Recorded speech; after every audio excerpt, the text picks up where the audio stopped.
تو یہ موسیٰ سے پوچھے کوئی، کس کو دیکھا تو یہ موسیٰ سے پوچھے کوئی، آنکھ والوں کی ہمت پہ لاکھوں سلام، مصطفیٰ جان رحمت پہ لاکھوں سلام، شمع بزم ہدایت پہ لاکھوں سلام، جس طرف اٹھ گئی دم میں دم آ گیا، جس طرف اٹھ گئی۔ اصل نا وجہ یہ بنتی ہے کہ کچھ لوگ ہوتے ہیں وہ بے کہتے پیرے ہوتے ہیں، ایک ہیں سب کے پیر حضور،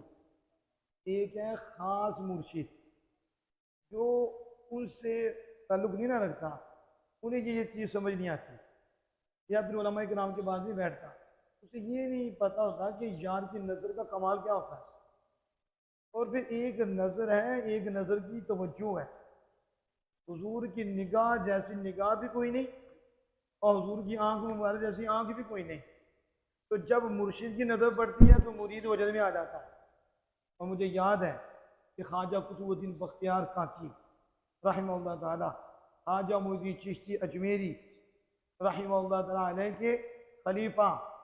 اور بابا صاحب کے شیخ،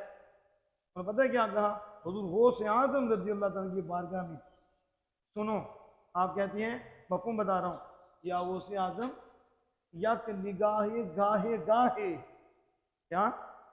یک نگاہ ہر گھڑی نہیں منگتا، کدی کدی تھی ایک نگاہ کر چھڑیا کرو۔ انہیں پوچھو ایک نگاہ سے پوچھتے کہاں ہیں؟ ان کمینوں کو کیا پتا